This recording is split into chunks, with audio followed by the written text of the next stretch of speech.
Folks, we're back again, third installment on the little series I'm doing here on germ theory and AIDS.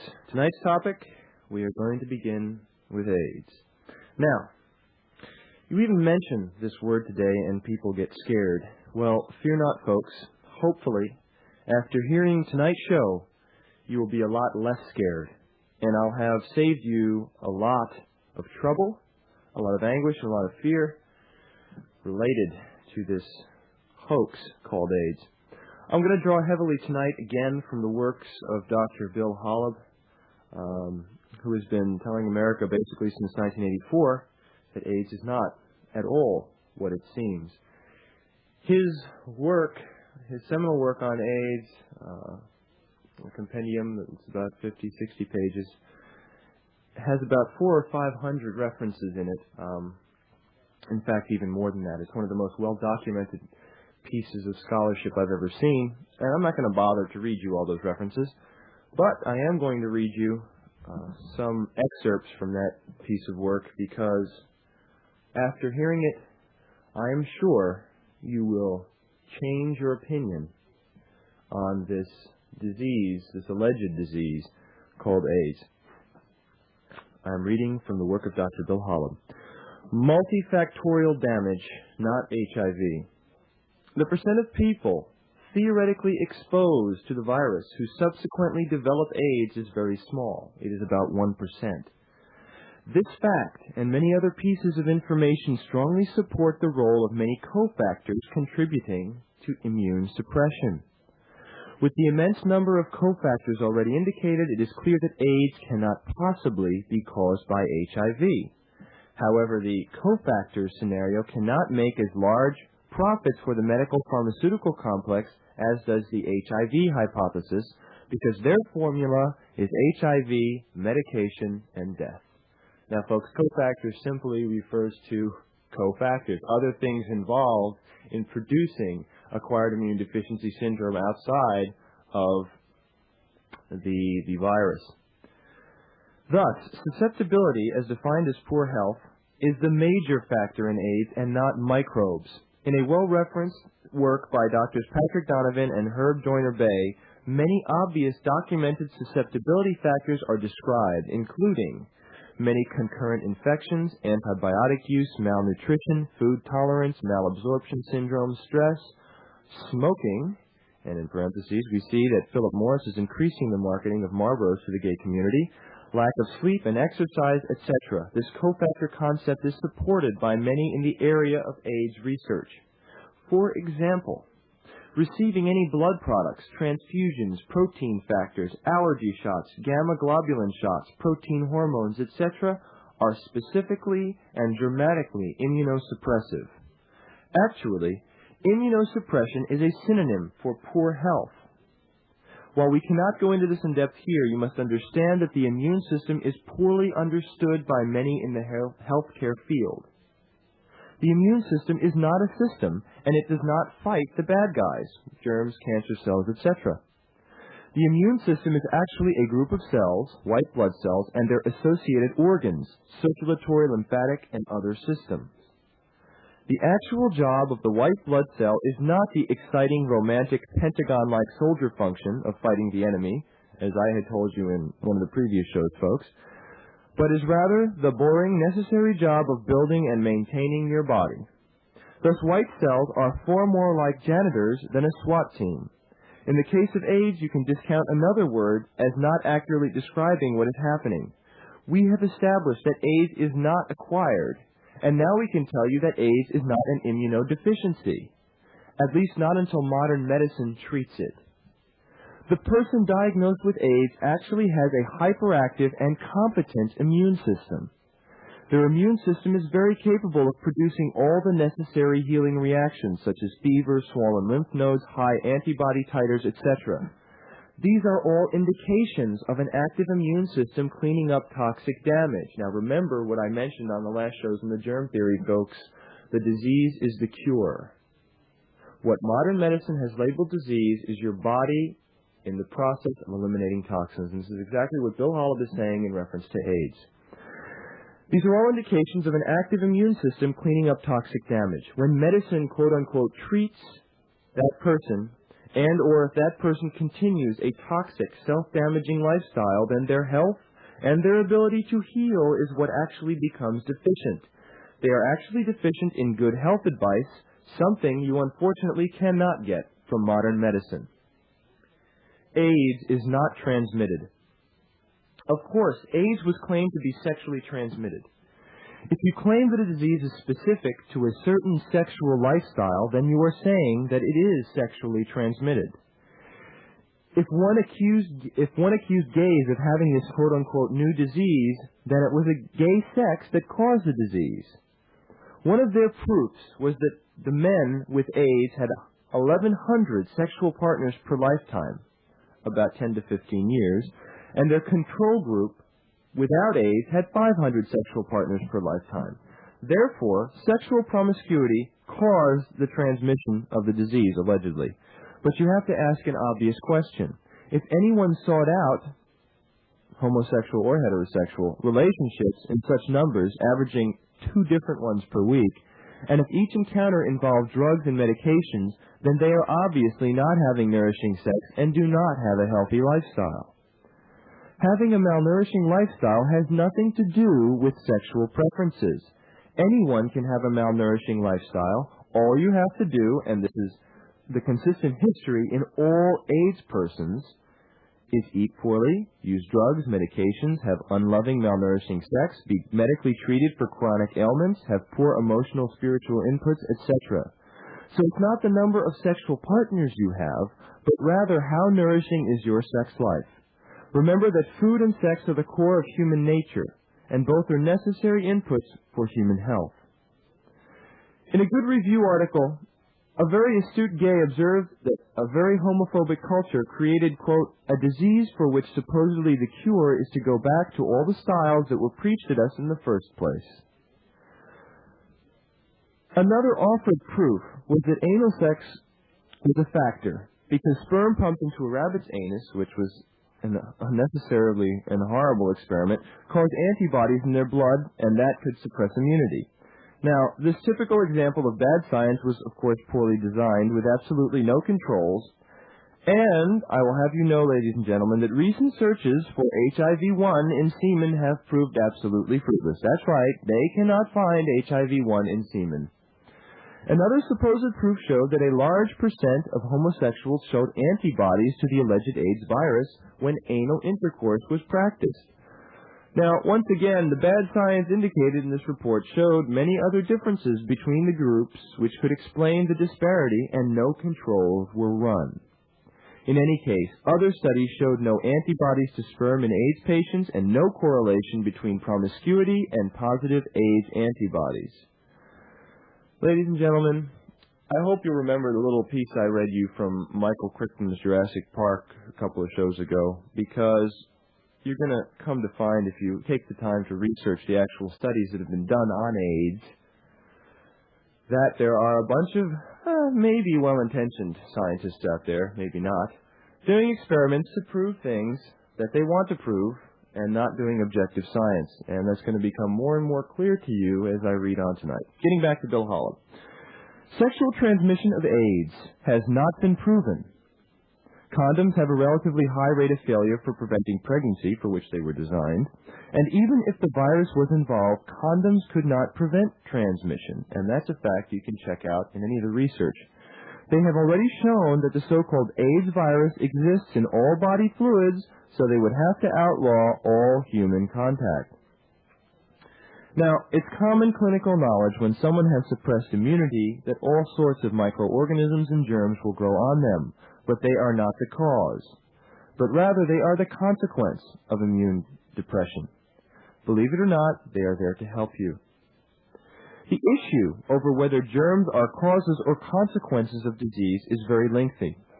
We feel that germs are a consequence of the single disease called malnourishment, and that they are more likely to be trying to participate in repair and regeneration of the host than in killing or harming the host.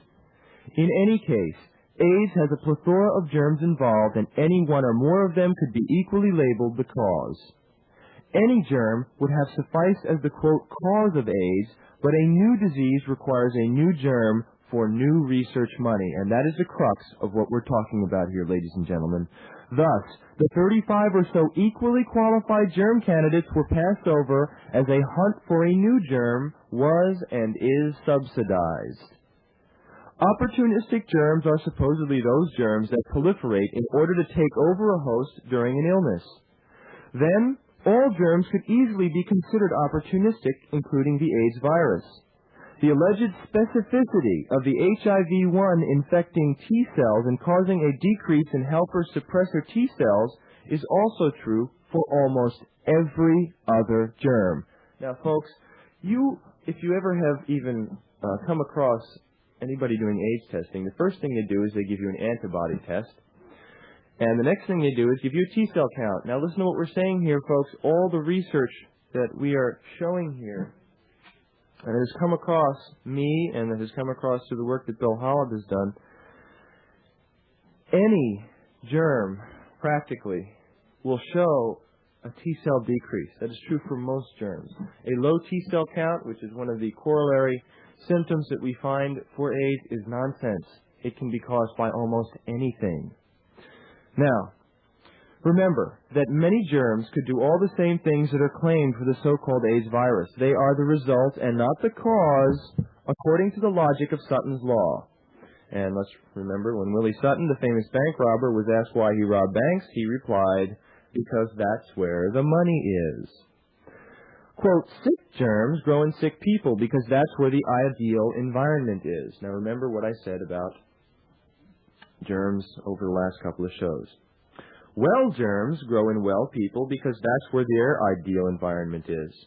We change germs from well to sick. They do not change us. The dog wags the tail does not wag the dog. One wonders why the name of the alleged AIDS virus has undergone so many name changes.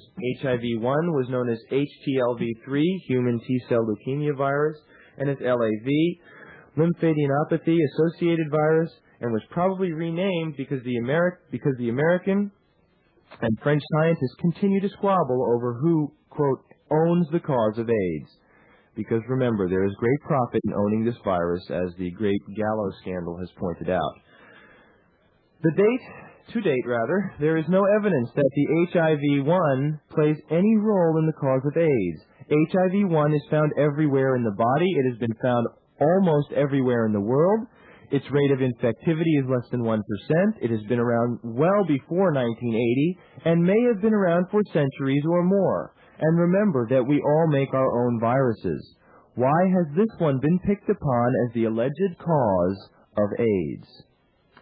Retroviruses, of which HIV is a member, were very popular subjects for research and research grants during the early 80s. They have been trying to implicate them in some human cancers, and there certainly is money available for cancer research. The data, however, shows the retroviruses to be opportunistic, as are the other germs listed in Figure 15, and I'm going to read Figure 15 for you later. Certain viruses often appear in very sick people and are not specific in any disease association. HIV-1 seems to be in cells everywhere in the body, blood, brain, spinal fluid, saliva, tears, etc. Thus, it is not T-cell specific, as was originally claimed. Now remember, folks, they're trying to tell you that HIV goes into your T-cells and knocks out your immune system through your T-cells, and that is a bold-faced lie. HIV not only appears to be everywhere in the world, but appears to be totally different in different locations and to be a whole spectrum of different viruses. In fact, the more you look, the more variants you find. Not surprising, since different people make different viruses. In a totally no-risk group of Aboriginal Indians from Venezuela with almost no contact with civilizations, HIV was found, not only widening its occurrence, but suggesting that this virus has been around for hundreds and perhaps thousands of years. The only correlating factor in this tribe was the association with malaria, which is also an immunosuppressive illness. Again, it appears that HIV only appears in sick people and does not cause them to be sick. Constantly, throughout much of the literature, it has been suggested that other factors, quote-unquote, play a role in AIDS. But these admonitions seem to be ignored as the money and technology in medicine gears up for another decade of HIV testing, HIV drugs, and HIV vaccines, even though there is no scientific evidence that these avenues will be worthwhile. Now remember, folks, practically every report I have seen from the CDC and from the National Institute of Health tell you that AIDS has no cure, and yet in the same breath they will tell you that drugs like AZT, DDL, and other things are effective. I hope you will take the time to check out the research because you will get a good laugh one day. Viruses are not alive and are made by us. One should understand that the search for viruses is not an easy task. They cannot be seen or in any way be directly shown to exist in any sample of human tissue. For this reason, virtually all viral research is dependent upon coaxing viruses to be made by cells in grossly abnormal tissue cultures. None of these findings or results can actually be extrapolated to processes involved in human health or disease. In fact, all tissue culture-derived data, while perhaps interesting, has absolutely no valid application in the study of health or human disease. It is most likely, as with most germs grown on artificial media, that viruses isolated and blamed for AIDS do not even exist in the humans with the syndrome. In fact, they are most likely artifacts of the involved process of repeated transfers of material from various tumor cells grown in synthetic environment using synthetic nutrients. Any good microbiologist or virologist would tell you that germs identified by tissue culture techniques bear little resemblance to the original tissue plus germs sampled. So, folks, we're saying that when we are isolating viruses for AIDS research, we are not looking at the actual thing that is in the human beings. And this is something that I know because I have been in the field of microbiology, and I know this. The stuff that we're saying about AIDS here in this particular case is absolutely true because it is backed by a lot of data, but it's unfortunately data that you do not read about in the Times. The comment about the quote-unquote long-term incubation of HIV also proves that the virus has always been with us and only proliferates when a person becomes ill. If you get a cold today, does that mean that you actually caught the cold virus last week, last year, or 50 years ago? Germs don't incubate. They are always there and only awaiting a situation in which they are needed. After 7 years of waiting, only 133 cases of AIDS have been shown out of 13,000 reported alleged infected heterosexual transfers. Does that sound like a high infectivity or incubation period? The recent false report published in April of '93 of those little HIVs busy inside lymph nodes is complete nonsense, because that is where most of your lymphocytes hang out, and that's where you would expect to find the HIV healing message. A very wise doctor admitted that medicine is still not sure of the role of the virus that is involved in AIDS, and that they should not use any treatment experimentally. He said, quote, "Initial enthusiasm over any new treatment should not obscure the need for considered evaluation over time. The triumph of enthusiasm over time produced the only Nobel Prize ever offered in psychiatry in 1949 for the frontal lobotomy." What about the monkey AIDS called SAIDS? Well, they have been trying to blame the African monkey as well as the people of Africa for starting this supposed epidemic, but there is no proof except that sick monkeys can get similar viruses to appear. Now, finally, to totally dispute any role for HIV and AIDS, the following list sums up all the scientific evidence against the AIDS-HIV hypothesis. These points were gleaned from the works of Dr. Duesberg, that's Dr. Peter Duesberg, folks, who published an extensive review with 278 references, also from Dr. Jonas, Dr. Ruth Bernstein, and many others, all of which clearly showed why HIV could not possibly be responsible for AIDS, as the group for scientific investigation of the AIDS-HIV hypothesis has been saying for years. I'm going to start reading this list, folks. You are going to like it. I have referenced every single thing I'm about to read here. It is true, it is fact, and I hope you will pay very close attention. 1. 97% of U.S. AIDS cases come from abnormal risk groups, i.e., IV drug abusers, male homosexuals who use toxic drugs, hemophiliacs, crack babies and crack mothers, recipients of blood products, etc. Healthy people with normal health risk do not get AIDS. 2. Less than 5% of AIDS patients with symptoms are carriers of HIV. Evidence of HIV is not found in all AIDS cases. According to the CDC, you can have AIDS without any evidence of HIV. That's like being convicted of murder with no evidence being required. Folks, I hope you heard this. The CDC says that you can have AIDS without HIV, and yet millions and millions of dollars are being made out there to test people for HIV and give them a death sentence and drive them to the grave just from the weight and the heavy pressure of carrying around a HIV-positive test. But remember, I just told you that the CDC itself will tell you that AIDS does not mean you will have the HIV virus in you. And that's true, because right now there are more than 5,000 cases, diagnosed cases of AIDS, allegedly, 5,000 people walking around the United States who have been told they have AIDS, who have been clinically shown to have AIDS, according to the modern medical establishment, and yet who have not one single trace of the HIV virus. Think about that, folks. Think about that very carefully. Number 3, HIV would have to produce all of its symptoms in a few days to a few weeks.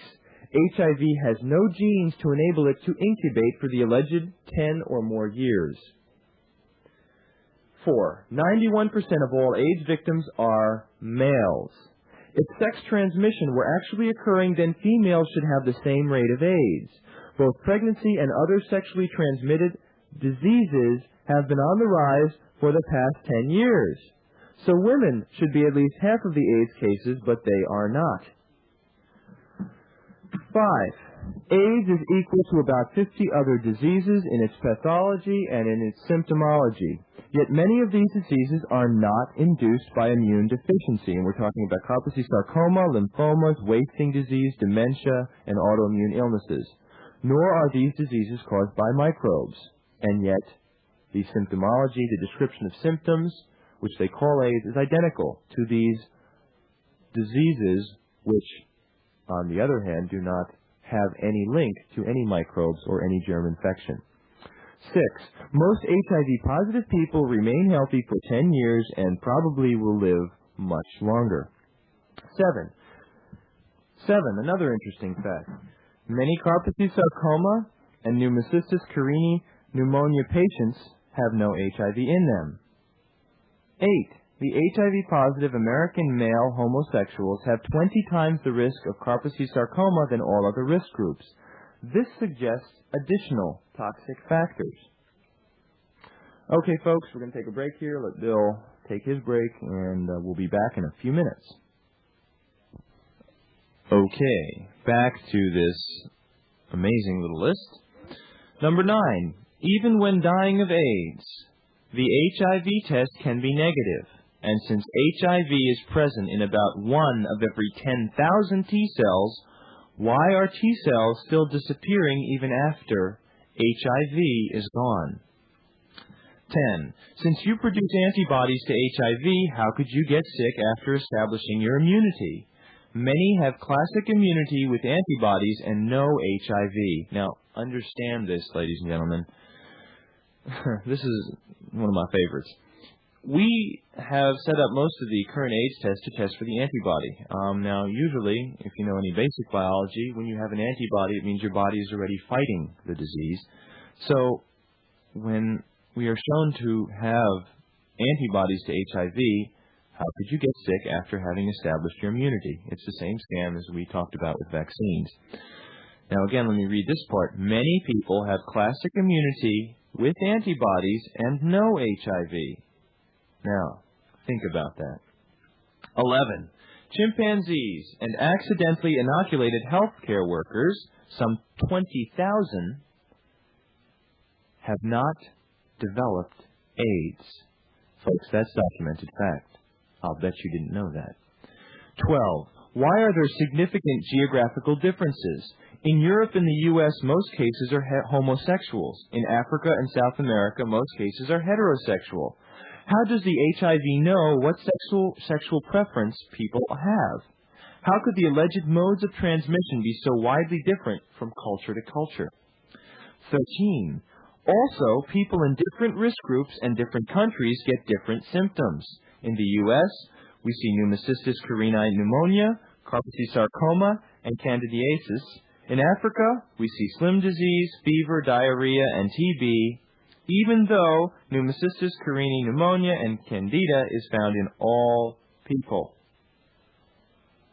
14. Cannot isolate the virus in 20 to 50% of AIDS-diagnosed people. Now, isn't that interesting? Think about that, folks. Think about what modern medicine tells you. They tell you if you have the disease, you must have the germ, and we're telling you right here, according to referenced scientific research, that 20 to 50% of the AIDS cases are there, but you cannot isolate the virus in them. You figure it out. 15. Retroviruses like HIV do not kill T cells.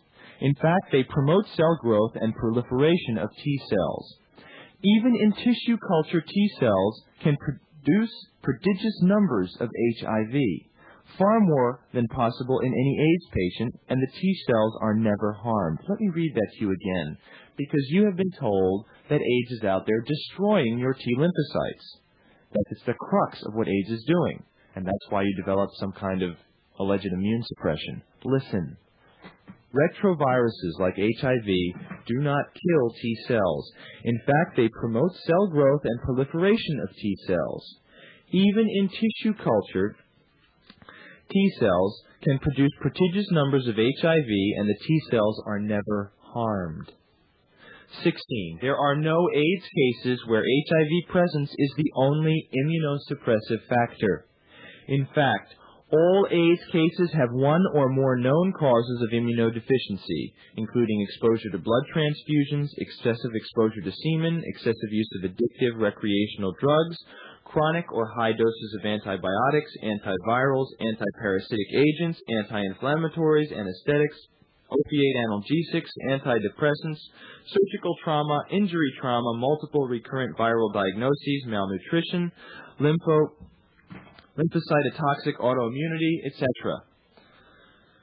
17. Some HIV-negative people in risk groups are more immunosuppressive and sick than HIV-positive individuals in the matched group, with correlations to immunosuppressive factors.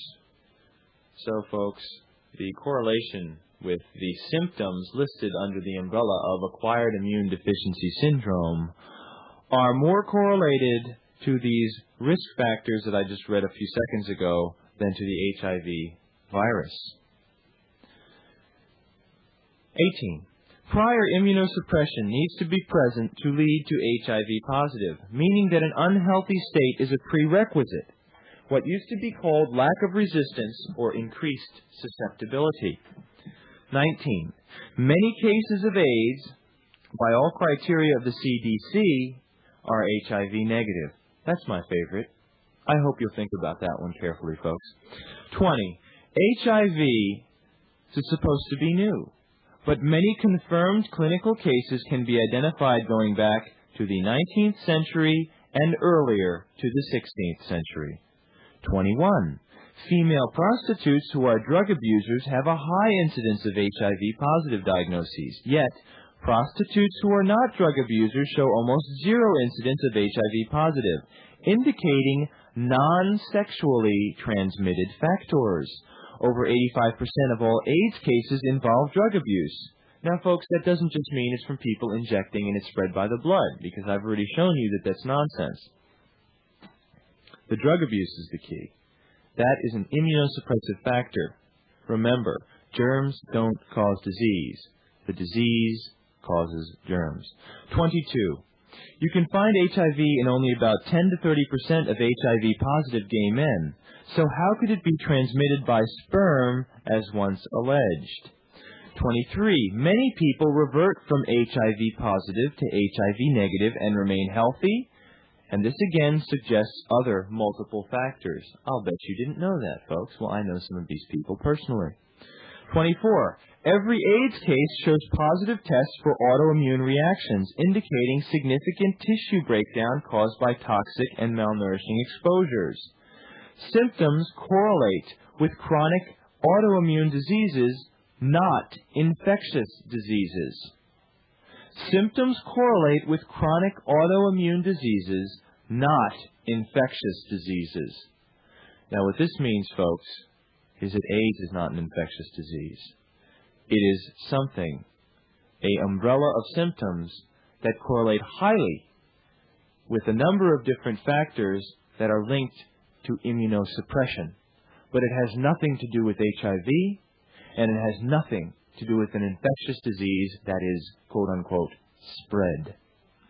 25.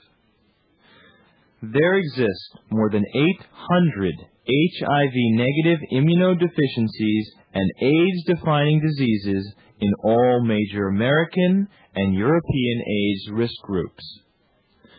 And 2,200 HIV-negative African AIDS cases that meet all the World Health Organization's criteria for diagnosis of AIDS. These are the recently described mystery AIDS cases explained. Now, I hope you will think about that. I hope you're getting this on tape, because I know some of this is hard to grasp the first time. 26. Only about 50% of AIDS cases as reported by the Center for Disease Control are confirmed HIV positive. Much of the remainder may be HIV negative. And I know why Bill Holub wrote this way, because in my own efforts to decipher and get AIDS research data from the CDC, you will find that they do not publish any of their data, any of their results. They publish you conclusions. Anything the CDC puts out about AIDS would never be accepted even into the most lax scientific journals. Think about that, folks. 27. HIV violates infectious disease rules used for over a century, which are Koch's postulates.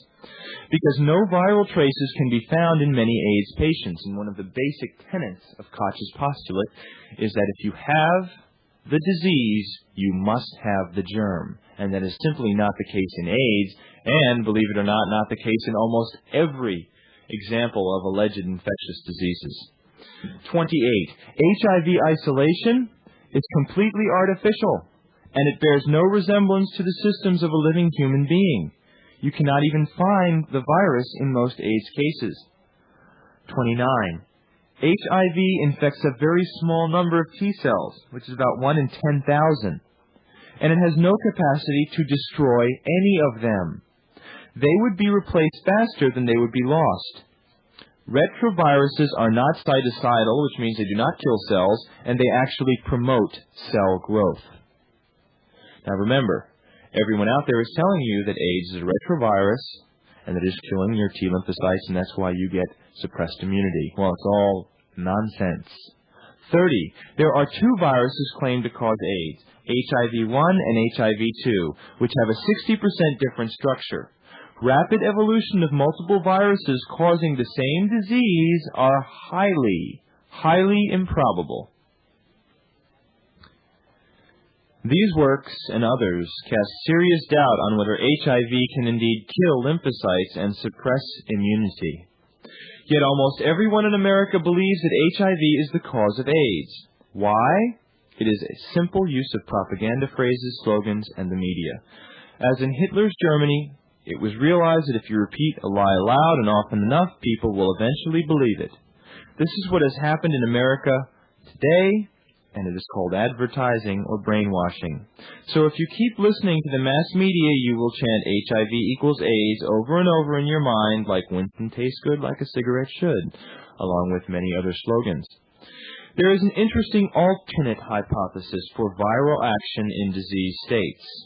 It is very possible that viruses play an intercellular communicative role in the repair and regeneration of damaged tissues in the human being. It seems that a large section of the HIV virus's external envelope is almost identical to a substance naturally occurring in our bodies. This substance is called neuroleukin, and it is one of many cytokines like interferon, interleukin, etc. Factors which are involved in the repair of damaged nerve cells and other tissues. Do you really think that this is all a coincidence? We make all viruses, ladies and gentlemen. There are much more active viruses associated with AIDS. For example, cytomegalovirus and Epstein-Barr, which are both present in over 95% of AIDS patients, contribute to virulent pneumonias. Folks, the AIDS label can be applied to any individual who has any acute or even asymptomatic infection, any persistent swelling of lymph glands, any chronic constitutional illness, any neurologic pathology, any secondary infection, any secondary cancer, and other things, with or without a confirmatory test. In general, 40 to 60% stated causes of death are largely incorrect, based upon the most accurate form of diagnosis, the autopsy. With all causes of death being so poorly identified by physicians, imagine the error rate in the diagnosis of AIDS. Accumulating evidence suggests that AIDS is essentially a new name being applied to a wide variety of old illnesses, and that the so-called AIDS or HIV tests may be no more than tests for any chronic illness. Both the diagnostic criteria and several laboratory tests that are supposedly specific for AIDS have shown very close correlations to hypogammaglobulinemia, anemia, post-bone marrow transplant reactions, lupus, carcinoid tumors, neurologic pathology related to nutritional deficiencies, myasthenia gravis, multiple sclerosis, tuberculosis, malaria, leukemia, and 35 other common infections, all autoimmune diseases such as lupus, rheumatoid arthritis, Graves' disease, thyroiditis, and other diseases, including 100 other descriptions. Now, what does this all mean? It means that most of the AIDS tests out there don't test for acquired immune deficiency syndrome. They test for an antibody to this virus, which has been shown by almost every piece of research out there does not cause anything called AIDS. So, folks, if you are ever coaxed into taking an HIV test, please do not do it. They are inaccurate. HIV does not cause what we are calling AIDS in the first place, and most of the tests out there will test positive for a number of other diseases. Understand this well. This is documented fact. And if you leave here with anything tonight, I hope you will leave with the understanding that you should not get any AIDS test. It is nonsense. It is absolutely absurd. And you will be asking for trouble, as you will see in the next few minutes. In the early days of AIDS, one claimed diagnostic test was the decrease in helper suppressor T cells. This test could not verify AIDS because almost all infection caused these same results. Later it was shown that this decrease in helper suppressor cells occurs with equal frequency in homosexuals who do not test positive for AIDS. Thus, the test is not specific for AIDS, only for any general illness. It also has no prognostic value and does not mean one has suppressed immunity. Other tests that appear told the same story. Thymosin alpha-1, neopterin, beta-macroglobulin, Anergy, CD4, etc. all claim to be surrogate markers for AIDS, but all have been subsequently shown to be positive in most chronic illnesses. The many generations of currently available tests are fraught with major problems, making them all useless and dangerous. A partial list of severe problems associated with AIDS testing follows. 1. The tests have a very large false positive rate, falsely identifying a patient as having AIDS when in fact they do not. This percentage rate ranges from 40 to 500%, with many false positives in women. The ability to accurately identify the syndrome is usually less than 20%. Today's tests suffer from a 97 to 99% false positive rate in no-risk screening applications. Swallow that, folks. Believe it. It is true. It is fact. I have verified it. 2. The tests are positive in many cases of alcoholism, malaria, and any autoimmune disease, including arthritis and 200 other illnesses. 3. The test will show false positives if the blood sample is heated, frozen, stored for a long time, or not allowed to fully clot.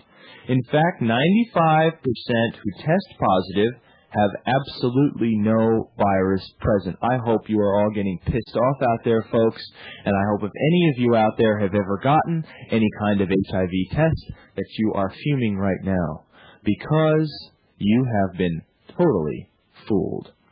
4. The supposedly more specific virus tests, which are more expensive, less sensitive, and more prone to lab error, hence have large false positives and false negative rates. Now, even one of the most accepted tests that's supposed to be confirmatory for the HIV virus, the Western blot, sure, it'll tell you in certain low percentages of cases when that virus is present. But folks, I think from what I have read up until today and in today, you will have at least a doubt as to whether HIV even causes AIDS. I know it does not. I hope you have a doubt in your mind, and I hope you will go out and verify this for yourself. Get it, folks. Get it in your heads. HIV testing is a scam. HIV does not cause AIDS. The tests are totally inaccurate and have incredibly high false positive and false negative rates.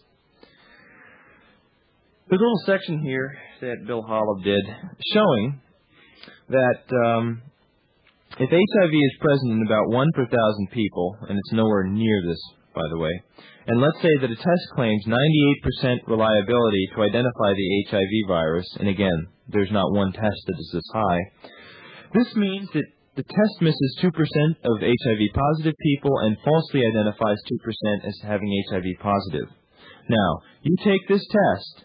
What is the probability of it correctly identifying HIV in you? Did you say 98%? Well, you are dead wrong. The correct answer is 4.7%. So you have a 4.7% chance of being identified as HIV positive correctly and a 95.3% chance of being falsely identified as being HIV positive. And he goes into explaining it. I won't go into it now, but it's all very correctly done statistically. I hope you will leave this show tonight with the understanding that you do not need any kind of HIV testing, that what we are calling AIDS, acquired immune deficiency syndrome, is not acquired, it is not an immune deficiency, and it has nothing to do with that damn virus that they are calling HIV. I'm going to have to start to wind down here and continue on this train of thought in the next show, tomorrow night's show. Let me read you from one of my favorite articles that I picked out of the New York Times, the national circulation issue, Friday, October 9th, 1992. It's a very interesting article because it appears with a wrong headline. It's actually under the title, New Tool for Detecting Dark Matter, and it talks about stuff going out in the universe. But it opens as follows. Scientists have found 5 people who were infected with the virus that causes AIDS by blood transfusion from one donor and then did not develop any evidence of illness 7 to 10 years later. Now, the normal person would think, well, that would mean that AIDS, or rather HIV, does not cause AIDS. But you know what the genius who wrote this article wrote? This suggests that it was a non-virulent strain. Now, I'm not going to read the rest of the article because it's a bunch of nonsense. But you can get an idea of what kind of purposely created stupidity there is out there regarding this disease. And you read it in the Times and you believe it. Burns me, folks. Really burns me. Folks, this is just the start.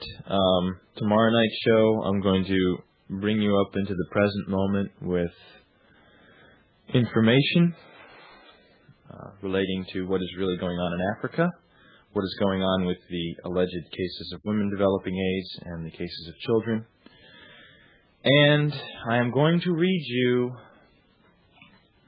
excerpts from two of the most important nationally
Welcome to the Hour of the Time. This is Carolyn Nelson, broadcasting from WWCR 5.810 megahertz on your dial.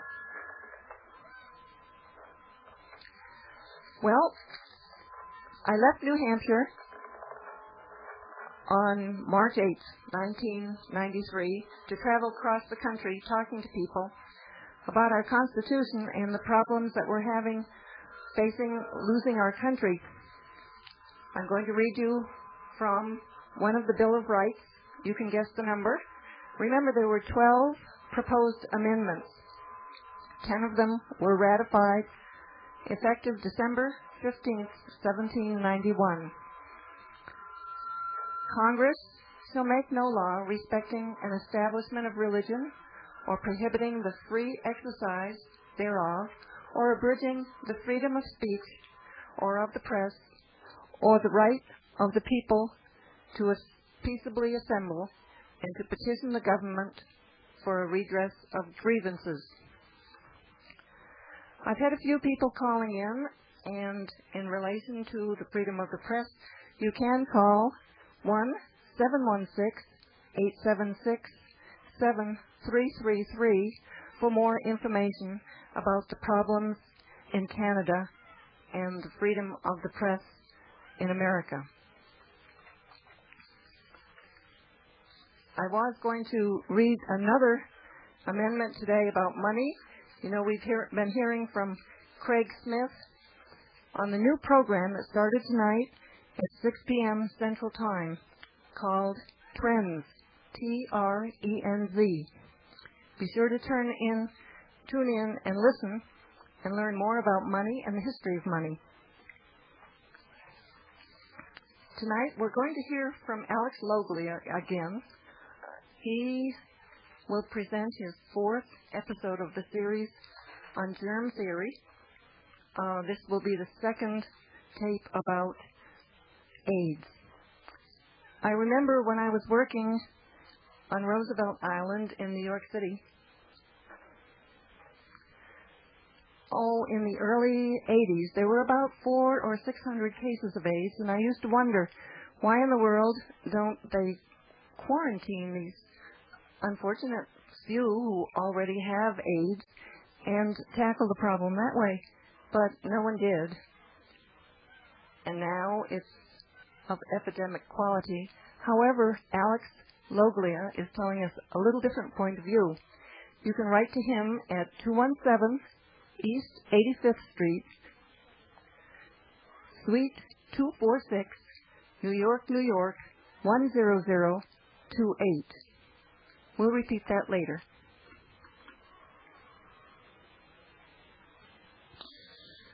Good evening, ladies and gentlemen. I'm back again tonight for my last installment on the subject of acquired immune deficiency syndrome. I've covered a lot of ground over the last couple of nights, both with the germ theory and with AIDS. And tonight, I want to bring this all to a head to get some points across to you that are very important to me. I'm going to read you a little bit more from Bill Holub's work and quote you some articles that are going to be supporting what I'm saying here. I did back on show before last tell you that I was going to tell you about Africa, about AIDS cases in women and children. So, here we go. This is from Bill Holub, who I've mentioned enough for you to know already. The evidence is overwhelming that a major factor in AIDS is chronic malnutrition, yet this is selectively ignored by the media and the medical community. Figure 22, which is some picture here, you'll see, describes the major clinical features of AIDS, which also happen to be the exact same list of the major clinical features of classic protein-calorie malnutrition, whose acronym is PCM, which is the only major disease process occurring in the underdeveloped countries and in the homeless, starving people of America. Actually, the U.S. now qualifies as a socially undeveloped and over-medicated country. It is astonishing to note that all the symptoms of AIDS are identical to the symptoms of classic protein-calorie malnutrition.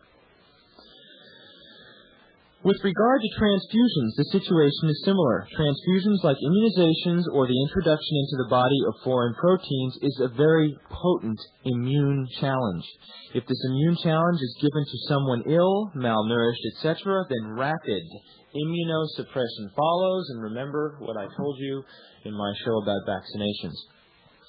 Thus, the chronic infection seen after transfusions, as is the subsequent immune depression, and the AIDS-like syndrome are due to other clinical factors and not to the HIV/AIDS virus. Now, reading on, women as 50% of the consumers need to be duped into the AIDS myth. The first few cases were described in women who were called, quote, previously healthy, and yet if you looked at their clinical history, you wondered what previously healthy means. These women had long histories of drug abuse, chronic infections, anemia. In other words, they were frequently sick and frequently medicated, and that is how they developed the symptoms called AIDS. The media continues to whip up paranoia, fear, prejudice, and vengeful anger into the public maelstrom of AIDS. There is the classic story of the two women who received transfusions who were later told that they would get AIDS and die. One stayed well, and medicine termed her lucky. The other got sick, and they termed her AIDS. What would happen to you if you were told, and you believed it, that you were going to die, and to keep coming back to the hospital for tests and treatments for years while you and medicine wait for the signs of the deadly disease? Most people would probably get very sick under such stress. There was also a sad testimonial to the media when a foster mother let her son die because she was afraid that he got AIDS in the hospital. Children victimized by the AIDS medical machine. In children, AIDS is detected and treated the same way as it is in adults, so the outcome is the same. But the percent supposedly infected that go on to get AIDS is very small, so again, other factors have been suggested. In these children, the quote-unquote therapy is just as aggressive and just as lethal. About 90% of supposed maternal transmissions of AIDS can be accounted for because the women are usually drug abusers and were very sick and very medicated before and after birth. Remember, whatever a pregnant woman does to herself and whatever medicine does to her is also done to the unborn baby. So is this really showing transmission of disease or simply continued toxic care? Folks, in one study, children with AIDS showed the following associations when compared to a group without AIDS. 200% more injections, 31% more transfusions, 60% more surgery, 96% more vaccinations, 59% longer hospital stays, and 31% more transfusions. Folks, this is the correlative data, meaning that the children who had AIDS had these cofactors. Thus, it seems that the more treatment you get, the more likely you are to get sick and to be labeled as having AIDS.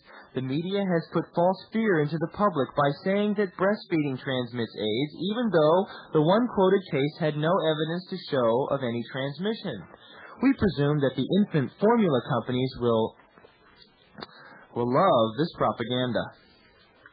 Now, an unusual exchange occurred in the medical literature recently in which American medical people keep insisting that Africa was the source of the AIDS virus, while African scientists could not substantiate this claim. There was no evidence of any significant positive tests, and the tests which did show positive had a high correlation to previously mentioned protein-calorie malnutrition, malaria, Burkitt's lymphoma, and other diseases of chronic malnutrition. These correlations are sufficient to explain the high rate of false positives. Much misinformation and disinformation has been reported about AIDS in Africa. Following a 6-week tour of 26 cities and towns in 16 sub-Saharan countries, physician Felix Coatney-Ahulu of the Cromwell Hospital, London, observed that press statements were grossly exaggerated.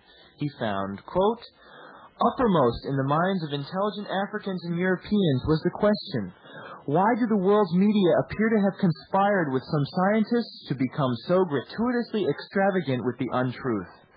This journalistic hyperbole has proved very expensive.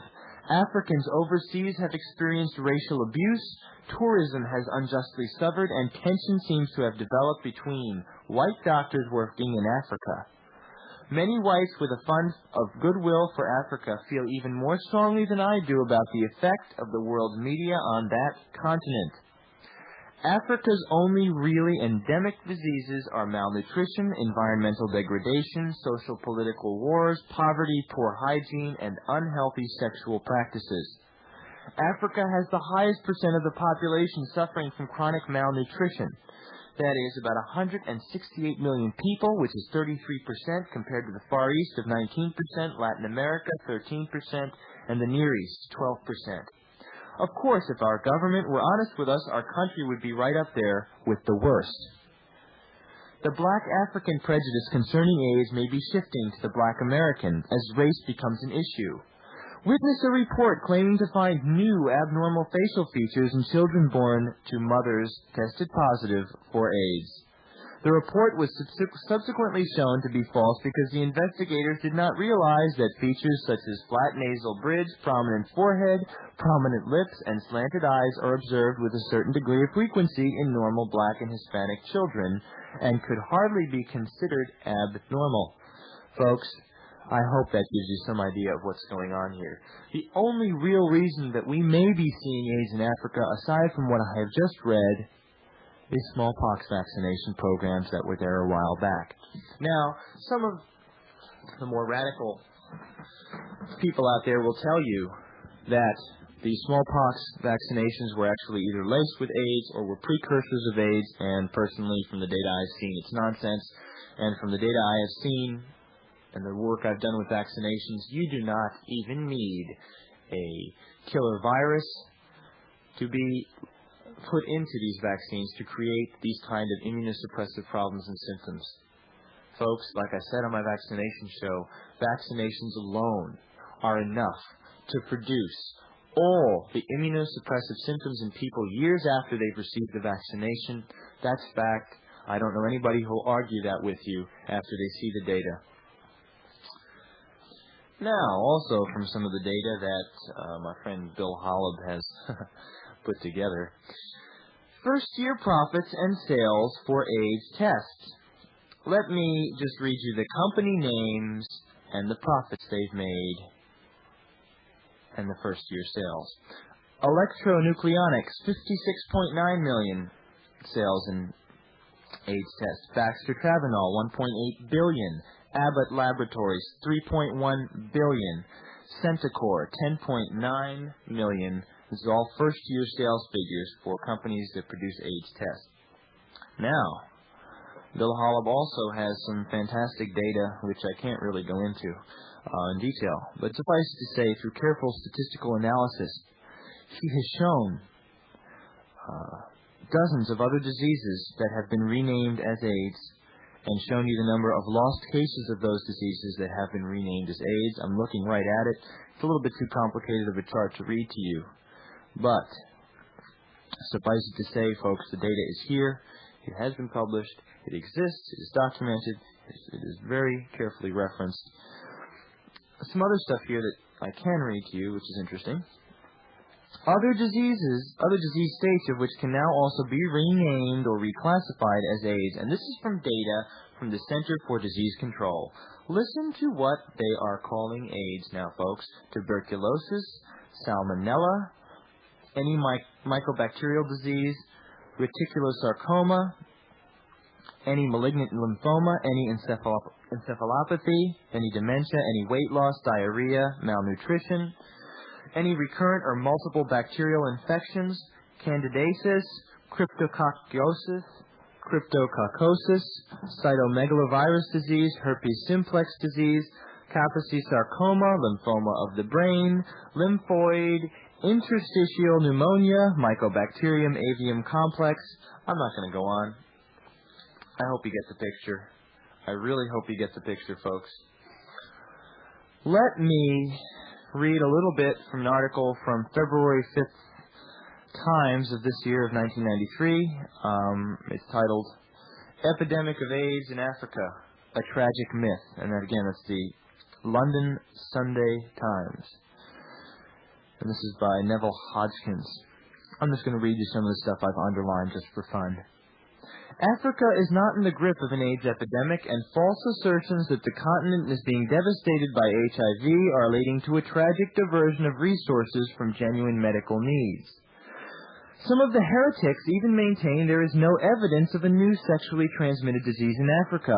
Where death rates have increased, they say, it is because of civil war, poverty linked to economic decline, and growing use of hard drugs. Professor Peter Duesberg, the University of California virologist, argues that HIV is harmless and does not cause AIDS. According to the World Health Organization, 7.5 million people are infected with HIV in sub-Saharan Africa, and that AIDS will be killing 500,000 people a year there by the end of the century. Dr. Harvey Bialy, a leading American scientist with long experiences in Africa who accompanied the television crew, says there is absolutely no believable, pervasive evidence that Africa is in the midst of a new epidemic of infectious immunodeficiency. Because international funds are available for AIDS and HIV work, politicians and health workers have an incentive to classify people as AIDS sufferers. Folks, I hope this sounds like something I spoke to you about in reference to vaccinations, false diagnosis, and renaming of diseases. Quote, fear of AIDS is having almost as great an effect as AIDS itself. People are frightened of going to see a doctor because they believe they will be diagnosed as having AIDS and feel condemned to death. It has become a joke in Uganda that you are not allowed to die of anything but AIDS. Bialy said last week, a favorite story is that a friend has just been run over by a car and doctors put it down as AIDS-related suicide. I heard it from the doorman at our hotel in Kampala. He was laughing, saying that AIDS was supposed to be sexually transmitted. Yet in his 5 years there, the prostitutes who came to the bar were exactly the same. None of them had become sick. What is new is that these girls are addicted to viciously adulterated smokable heroin and cocaine. And again, Bialy, the scientific editor of Biotechnology, which is a sister publication to the science journal Nature, has been visiting Africa since 1975. He says, the only utterly new phenomenon I have seen is the drug-using prostitutes in Abidjan and the Ivory Coast. He said, these girls come from Ghana, from families of prostitutes who were brought in by the busloads. They've been doing this for generations and never became sick until now. And again, what I just stopped reading is, what is new is that these girls are addicted to viciously adulterated smokable heroin and cocaine. It completely destroys them. They look exactly like the inner-city crack-addicted prostitutes of the United States. Bialy says part of the problem is that HIV testing is frequently misleading in Africa. Well, let me add, it's totally misleading in the United States. He continues, the tests react to antibodies to malaria as well as HIV, producing up to 80 to 90% false positives. There's vast literature showing this. Just so you know that I'm not making this up, folks. Most AIDS diagnoses in Africa do not involve an HIV test, but are based on World Health Organization definitions based on clinical signs, including weight loss, chronic diarrhea, and prolonged fever. I just read those to you a few minutes ago from Dr. Bill Holland. A recent study in The Lancet from Japanese doctors working in Ghana reported that out of a group of 227 diagnosed AIDS patients, who had all three of these signs as well as other AIDS-related conditions, 59% showed no trace of HIV in their blood. For the past 7 years, and we're talking about a doctor here, Professor Beverly Griffin, Director of Virology at the Royal Postgraduate Medical School in Hammersmith Hospital. For the past 7 years, she has received blood samples of hundreds of children in Malawi. The proportion that are HIV positive has remained unchanged at 1 to 2%. This casts doubt, she feels, on the claims elsewhere that Malawi is in the grip of an HIV epidemic, with about a fifth of its population infected. And again, folks, and let me correct what I said at the beginning of reading. This is not from the New York Times. It's from the March 21st, 1993 issue of the London Sunday Times. I hope this has made some impact on you, and I hope you've heard what I've said here, folks. We're in the midst of a big scam. I want to get right into this because time is of the essence. I am now going to read you excerpts from the article that appeared in this month's, actually, no, it's still this month because it's September now that I'm doing this, September issue of Spin Magazine. And we are talking about an interview with Dr. Peter Duesberg, with Bob Guccione Jr. in Spin Magazine. I hope you can still go out and get it, and if you can't go out and get it, get the October one, because the October issue is just as good. It's got another article that I will be reading from as well. Duesberg's credentials are impeccable. He is a member of the National Academy of Sciences and a recipient of an outstanding investigative grant from the National Institutes of Health in 1985. He was a candidate for the Nobel Prize for his work in discovering oncogenes, thought to be a cause of cancer. But he derailed his chance of winning when he cautioned that his findings did not prove that there were cancer genes in cells, as was popularly theorized at the time, and it is still an unproven theory. An insane move for a scientist's career, but an exemplary act of ethics. Now, Dr. Duesberg, I have been studying his work personally for the last 5 or 6 years. It is impeccable. This man has integrity. He is brave.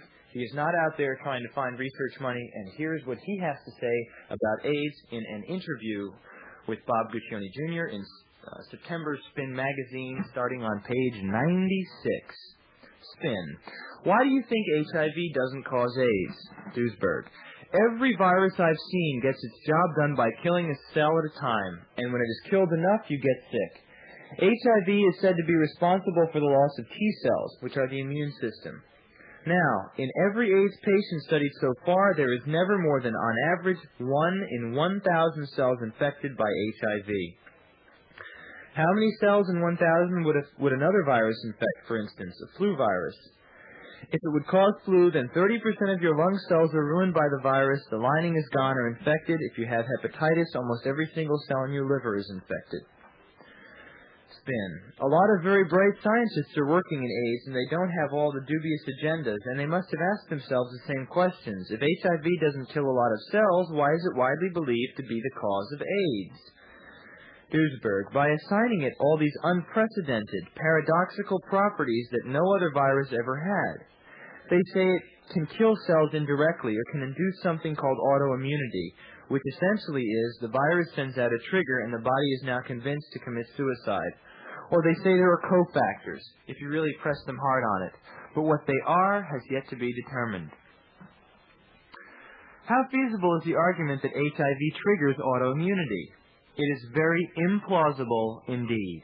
There are 1 million Americans with HIV who are totally healthy. There are 6 million Africans, according to the World Health Organization, who have HIV. 129,000 had AIDS by the end of last year. That means 5,800,000 and so many thousands had no AIDS. 500,000 Europeans have HIV and 60,000 have AIDS. So, there are millions and millions of people on this planet who have HIV but no AIDS. Why don't 7.5 million get autoimmune disease if HIV is the cause of an autoimmune disease? Spin. Well, the establishment says that everybody with HIV will develop AIDS and it's just a matter of time. In the last 10 years, this is Duisberg, this has happened in America to about 20% of all people with HIV, 250,000, including deaths to date out of 1 million. But the people who are dying from AIDS are hardly ever your all-American friends of 20 to 40 years of age. Virtually all heterosexual Americans and Europeans who had AIDS are intravenous drug users, and folks, that's a fact that I have verified myself. Think about that. And the homosexuals who get AIDS had hundreds, if not thousands, of sexual contacts. That is not achieved with your conventional testosterone. It is achieved with chemicals. Those other risk groups, they inhale poppers, they use amphetamines, they take quaaludes, they take amyl nitrate, they take cocaine as aphrodisiacs. Spin. What is it about intravenous drug use as opposed to ordinary drug use, like snorting cocaine, that would mean these people would go on to develop AIDS? Duisberg. It's a matter of degree. With drugs, the dose is the poison. You take 1 aspirin, you lose your headache. You take 200, you drop dead. You smoke 1 pack of cigarettes, you're fine, but if you smoke 2 packs of cigarettes for 10 or 20 years per day, you may get emphysema. It's the same with drugs. If you snort a line of cocaine on a weekend, you probably won't notice the difference. But if you inject it intravenously 2 or 3 times a day, that's when the toxicity shows up. Back to this argument about HIV. Viruses can only work one way. They can only be toxic if they affect a cell. They cannot work at a distance. There is no exception. Viruses are what you call an intracellular parasite. They don't have an autonomous life. They are just a little piece of information that is stuck into a cell and acts like a parasite. But outside of the cell, it's like a disk outside of a computer. Spin. Is it possible that AIDS could be an autoimmune-created disease, but HIV isn't the trigger? Duisberg. Some of the AIDS diseases could possibly be autoimmune diseases. Certainly not all. 38% of American AIDS cases have nothing to do with immune deficiency. 38%. 10% are Kaposi sarcoma. 19% are the so-called wasting disease. And then Spin goes, that is seen in Africa a lot, the slim disease. Duisberg. Yes. There it's somewhat different. It usually is coupled with infections, but the American or European wasting disease is actually specifically defined as a non-parasitic disease. We're going to turn the tape over here, folks. Let Bill put his message on, and we'll be back in just a couple of minutes.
Thanks, Alex.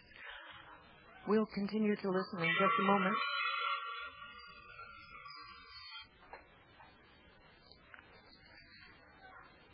We're not able to verify Alex's research here at the research center here at the hour of the time.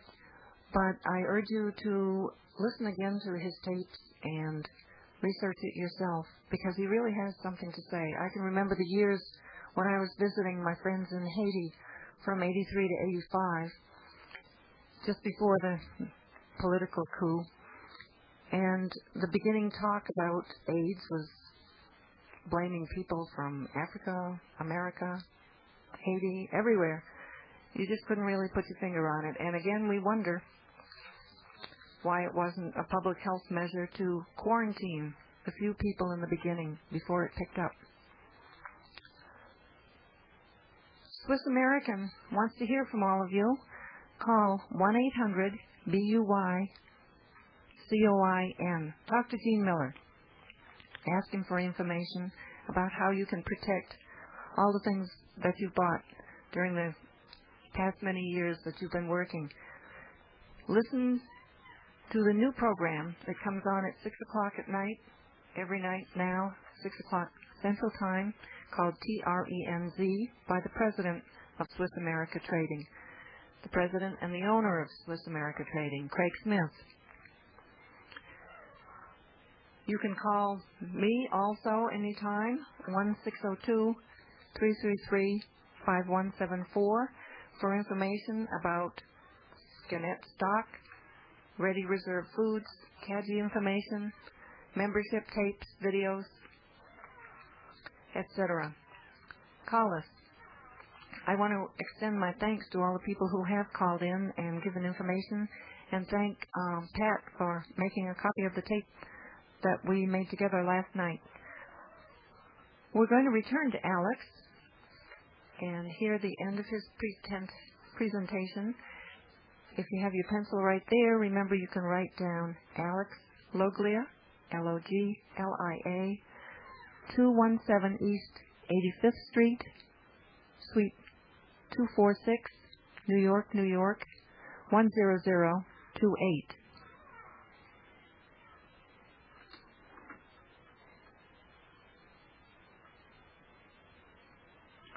We'll hope Alex will return to us. Continuing with Dr. Duesberg. But the American or European wasting disease is actually specifically defined as a non-parasitic disease. Anyway, 6% is dementia, 3% is lymphoma cancer. If you add those up, that's 38% of all American AIDS cases. Out of 250,000, that's about 100,000. Their diseases cannot be explained by any form of immunodeficiency whatsoever. Why is it considered AIDS then? Asks Spin. That's one of the questions I would love to know the answer to. I have asked several experts. They always get mad. AIDS is always presented as if it's the immune deficiency. It is not at all. Cancer has nothing to do with immune deficiency. Spin. So what is the common denominator between all of the 25 AIDS diseases? Duesberg. None. They name it AIDS, that's all. None of these 38% have anything whatsoever to do with immunodeficiency, but they're called AIDS. That's not one AIDS disease. There's not one AIDS disease that's new. What is new is only the incidence of these diseases in 20 to 45-year-old men, mostly, and a few women, which has gone up. Spin. I've always thought the 25 diseases that formed the AIDS syndrome had the common denominator that they were the result of immune system's inability to stave them off. Duesberg. Now listen to this carefully, folks. That's how they try to sell it without looking at the evidence. But cancer is not a consequence of immune deficiency, and we're talking about Kaposi sarcoma. Dementia has nothing to do with the immune system. Your brain is independent of the immune system. Of course, if there's no immune system and your brain gets infected, you can get meningitis, but it doesn't affect your IQ. Sure, in the end, if everything fails, you can get all sorts of diseases. Even if you accommodate the virus with all sorts of absurd and paradoxical hypotheses, indirect mechanisms, cofactors, autoimmunity, a 10-year latency period, even that doesn't get you around the solid number of 4,621 HIV-free AIDS cases worldwide, with a third of these in the United States. How do you explain those? You couldn't have a better alibi than for it not to be there. You couldn't have a better alibi. and that is suppressed. Here we have a real cover-up. Last year, the numbers of these cases was going up like crazy. Anthony Fauci, director of the National Institute of Allergy and Infectious Diseases, the National Institute of Health, and the CDC called a meeting. And you know what they did? They gave it a new name. They call it idiopathic CD4 lymphocytopenia, or ICL. When you're HIV-free now, folks, it's no longer called AIDS. They're going to diagnose you as having ICL. Spin. There are 4,000 cases that don't have HIV, but the 250,000 plus cases that remain do have HIV. Duisberg. That's what you think. How do you know that? Spin. Because they've been tested. Duisberg. By whom? Spin. By their physicians. Duisberg. So who tells us that they have been tested? Spin. A guy goes to his doctor, clearly very ill. He has AIDS. He's tested or was tested earlier and is found to be HIV positive. Duisberg. Even now, there is no record anywhere that says in how many American AIDS cases HIV was actually found. And you know what, folks? Dr. Duisberg is right, because I have found out exactly the same thing. Spin. But in every AIDS case, the CDC would know whether or not the patients were HIV positive because their physicians reported it. Listen carefully what Dr. Duisberg responds with. I verified this personally. You're led to believe this by the CDC, but the evidence that HIV is there, they never disclose. Nowhere in the HIV/AIDS surveillance report, as they call the national statistics kept by the CDC, do you ever find HIV data. No survey on HIV at all. All they talk about is AIDS, and then you read a little more of the fine print as to how AIDS is defined. They accept what you call presumptive diagnosis. AIDS cases without HIV tests. You know what that means? That means this guy wears a leather jacket, has an earring, and is coughing, and he's from San Francisco. That's an AIDS case. I don't even have to check it, his physician thinks. I recently wrote a letter to Harold Jaffe, acting director of Division of HIV/AIDS at the CDC. He acknowledged 43,606 presumptive diagnoses up to 1988. Dr. Duisberg says he's checked the literature, and he says he's came up with 62,000 and change cases until 1992. Spin. Let me get this straight. You're saying between 43,000 and 62,000 of the cases of AIDS up until 1992 were not tested, which means we have no idea whether or not they were HIV positive? Dr. Duisberg responds, absolutely. Spin. They may or may not have been HIV positive. Duisberg, yes. Even in the latest AIDS definition, in January 1993, they allowed presumptive diagnosis. In other words, a good number of them, even now, will be reported without an HIV test. And folks, don't let that throw you, because as I showed on the last show, HIV testing is nonsense. Continuing. Spin. The public perception is that all cases of AIDS have HIV, that a case is not defined as AIDS without the presence of HIV, which would mean by definition that somebody tested them. Duisberg.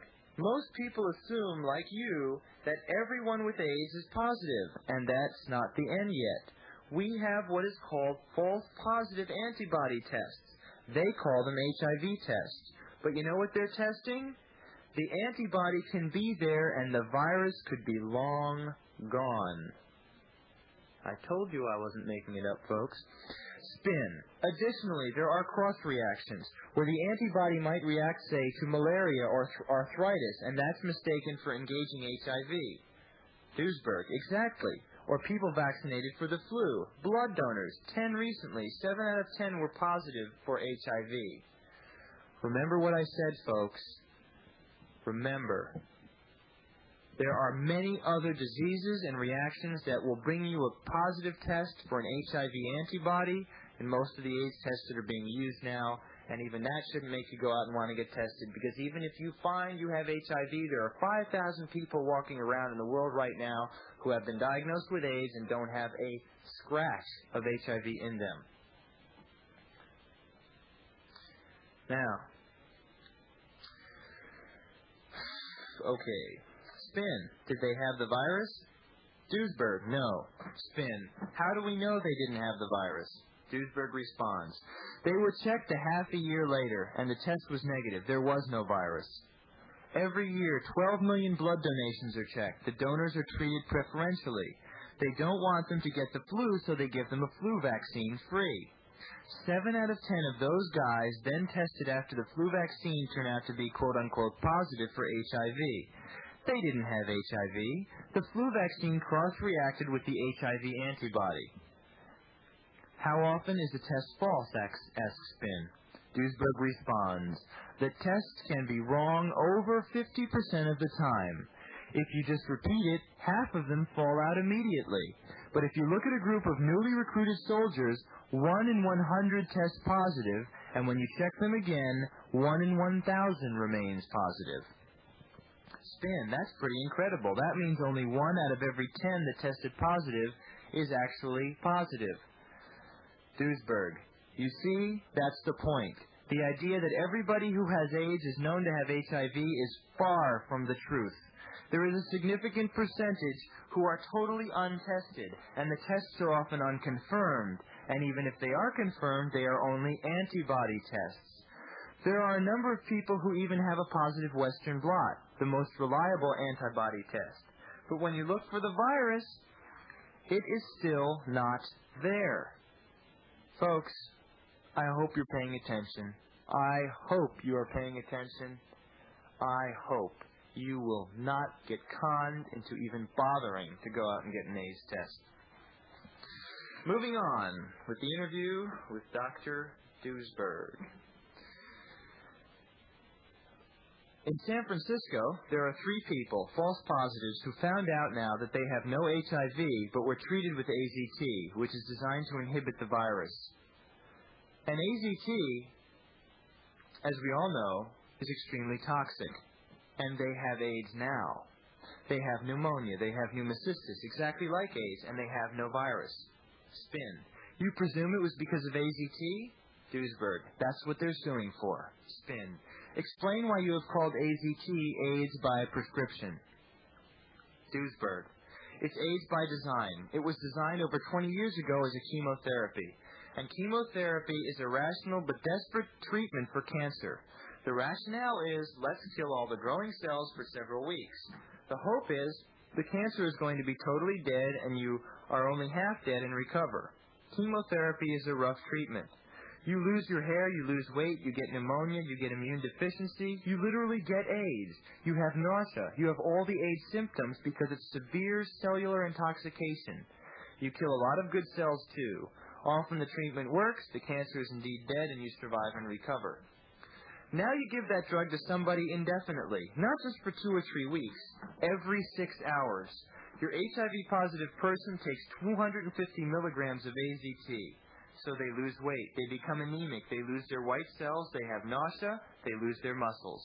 Like Rudolf Nureyev, they cannot even stand on their own legs, and they die, like Kimberly Bergalis, Nureyev, Arthur Ashe, Ryan White, and many others. That's what you call AIDS by prescription. There's one issue even more fundamental we scientists have never discussed. Is AIDS actually an infectious disease or not? You see, you can acquire a disease in 2 ways. Either by a microbe, and then it's an infectious disease, and then you can pass it on sexually or otherwise. Or you acquire it from the environment, that is by toxins, like you acquire lung cancer from smoking or liver cirrhosis from drinking. These are 2 entirely different mechanisms of getting a disease, so how do we tell them apart? The infectious diseases have one thing in common. Without one single exception, all infectious diseases are equally distributed between both sexes. 0 exceptions. Spin. Isn't the argument, though, that the immune system is losing the battle? The antibodies may be there, but the T cells are being depleted, so the immune system is actually losing the battle. Duesberg. Only if the virus has ever overwhelmed the immune system. But it hasn't. The immune system does beautifully. It knocks the virus out to a level where nobody can find it. Dr. Gallo and Dr. Montagnier had a hell of a time finding it, because it was gone. That's why we look for the antibodies in the AIDS test. It can't find the virus. That's the 3rd point. Again, no exceptions to that rule. Where you have an infectious disease, the microbe that is responsible for the disease is abundant and very active in many cells. Okay, spin. The argument about AIDS is that there are lots of people who do drugs and don't have AIDS. Duisberg, it's the dose. It's a genetic constituency. Some people are more resistant than others, but very roughly, it's a cumulative thing. It's a certain threshold you have to reach, and that varies personally. Now look at AIDS. It fits none of the criteria of any infectious disease. Not equally distributed, not soon manifested, no active microbe, nothing is there. You can't even find HIV if people are dying from AIDS. You can a tiny bit, but very, very occasionally. Spin. What about the 10% of AIDS patients that are women? Duisberg. Those are drug abusers mostly. Spin. Okay, the statistics say something like 75% of the women who have some kind of recreational drug history or were HIV positive and went on HCT. That still leaves about 25% that don't have a drug history. Well, continues Duisberg, see if you take 25% out of 10%, you're taking 2.5%. And now here we come to the definition of AIDS. AIDS is 25 old diseases under a new name in the presence of HIV. These diseases do occur with or without HIV. Spin. Is there a difference in the manifestation of, for instance, tuberculosis in a case where a woman has tuberculosis and HIV, and a case where a woman just has tuberculosis? Duisberg. None that I know of. Spin. Absolutely the same, and they should, if they're both of average health, either recover or die at the same pace? Duisberg. It should be exactly the same. The only thing is that because HIV is rare in this country, only 1 in 250 Americans, or 0.4%, are HIV positive. And because it's so difficult to pick up, the odds are that he or she may be one of those people who have practiced risk behavior or been receiving transfusions. Now, let's read a little bit more here, and this I hope you'll pay very, very close attention to. Spin. What you're saying is, woman A and woman B are identically sick. So we can challenge the readership of the magazine that if anyone out there has AIDS and is HIV positive but hasn't done any risk behavior, they should contact us and let us look at their case history. And we would learn a lot if such a person who doesn't come from one of the risk groups has HIV and has developed AIDS. Have you scrutinized the case histories of any patient who has AIDS, is HIV positive, and doesn't come from a risk group? Duisberg. They are extremely rare. Those are the cases like Kimberly Bergalis. They give them AZT, and then it is finished. Spin. Did Kimberly Bergalis, the Florida woman who allegedly contracted HIV from her dentist, get AZT before or after she had AIDS? Duisberg. She had a yeast infection. That was her diagnostic disease, which is not so rare in women. And she had antibodies for the virus. Spin. After her HIV diagnosis, they gave her AZT. She was otherwise healthy except for the yeast infection. Now, Alex's personal opinion is that your yeast infection, along with some other factors, will give you a false positive HIV test. But let's read on what Dr. Duisberg says. Tell me a woman with a yeast infection needs blood transfusions for anemia. Tell me a woman with a yeast infection who loses 30 pounds in a year. Tell me a woman with a yeast infection who loses her hair and needs a wheelchair because of muscle atrophy. How many women fit that description? I've heard of not one. Spin. And all she had at the time of prescription of AZT was a yeast infection? Are you sure of that? Duisberg. They said the yeast infection was first, and then she later also had some kind of pneumonia, and they don't say when they started her on AZT. But I have yet to ever hear of a 21-year-old that needs blood transfusions for pneumonia or a yeast infection. Spin. AZT destroys the bone marrow, doesn't it? Of course it does. It kills the red cells. Anemia is the first direct effect of AZT toxicity. If you have no red blood cells, you can't pick up oxygen. You're in trouble, my friend. Folks, I'm going to stop here with the Spin article from the September issue, and I'm going to continue now with a Excerpt from the article on AZT in Spin Magazine for October 1993. It's out on the stands right now. Go and get it.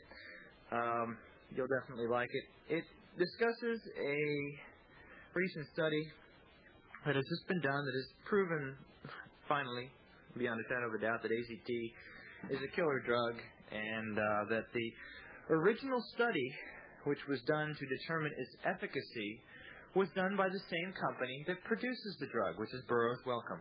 Let me read you this. I think you'll find it rather entertaining. A recent Burroughs Wellcome-sponsored community forum held in New York City was intended to put the Concord results into context, a euphemism for damage control. But it erupted into chaos when the audience started raising questions. Burroughs Wellcome had pieced together a panel of doctors and activists to discuss, update, and reevaluate the data from the Berlin conference. Nothing is black and white anymore, said activist Mike Barr in his opening speech. Shades of gray are everywhere, but the audience was in no mood for shades of gray. At the question and answer session, one speaker said, "Hi, my name is Tom, and this is my question. Since the basis for this therapy is to destroy HIV, could you tell me what the specific keynote study is that proves HIV causes AIDS? I mean, only because it's pretty important since billions of dollars are being put into these drugs." At this point, part of the audience clapped, and the other half glared angrily or sighed disgustedly. Others spoke up, their voices weak at first, then stronger. Answer the question. How do you know HIV causes AIDS? The panel moderator hemmed and hawed. I'll try to answer that, he said. It's a very complex question. The audience was impatient. Just tell us the study. Moderator, it's a complex question and there are lots of emotions on both sides. I try to read the literature on both sides and this is my conclusion. There are many factors associated with the progressive decay of the immune system. It depends on what kind of vocabulary you want to use. When you say something is a primary factor and when you say something's a cofactor. Audience, could we get the name of the study, please? Moderator, the study? Okay. I'm in clinical practice, so I'll have to enlist the help of the academicians up here to see if I can give you the name of the study. Audience, but everything is based on HIV. One man asked, how can you give a drug that causes AIDS? The physician's desk reference says that AZT will cause all the symptoms that are listed as AIDS symptoms. From the panel, Dr. Catherine Anastos, Director of HIV Primary Care Service at Bronx Lebanon Hospital, snapped back. There are a few bottom lines that we have to acknowledge. One is AZT does not cause AIDS. AZT can have side effects in a certain number of people that cause symptoms that are similar to those caused by the disease itself. And when you're a physician or a patient, part of the challenge is to figure out whether it's the disease or the treatment that is causing the symptoms. And if it's the treatment, then it's not worth giving. But AZT is no different from any other drug that we prescribe for any other illness in that ratio. AZT is relatively non-toxic, especially in early disease, compared to most other drugs. Compared to what? Cyanide, we heard from the audience? Her voice was drowned in the din. Barr said he wondered why all these crazy people vilifying AZT were not smart enough, quote-unquote, to see that the other two antiretrovirals, DDL and DDC, were far more toxic than AZT. Another man got up. I've been HIV positive for almost 4 years. Now I find out from reading biotechnology that 3 to 13% of Amazonian tribes in the jungle tested positive and they have no AIDS. That the test reacts with all kinds of proteins that are not specific to HIV. This whole thing is a scam and I hope to see you all at the Nuremberg trials, lady. Other members of the audience screamed at him for being rude. At this point it seemed as if everybody was hollering at the top of his or her lungs. What's the name of the goddamn study that proves HIV causes AIDS? This is my life, and I've waited 10 years for the answer. Someone on the panel, nobody up here actually said HIV causes AIDS. I don't think the moderator declared a 15-minute intermission at this point. Upon resumption, the audience had to write its questions on cards. The moderator read the last one. I have been HIV positive and healthy, taking no treatment for 6 years. Every last one of my friends who has taken AZT or other antiretroviral therapy is dead. How do you explain that? The question was dismissed. My time, folks. Folks, if you get anything from what I've been telling you over the last couple of shows, understand it's the germs don't cause disease, and that AIDS is a scam, and that you don't need AIDS testing because AIDS is not what people are dying from these days. I have tons more information. If you want some of it, write to me. I want to get it out to as many people as possible. Alex Loglia, Loglia, 217 East 85th Street, Suite 246, New York, New York, 10028. Good night, folks. Believe nothing, verify everything, and I hope you will do something with what you've learned.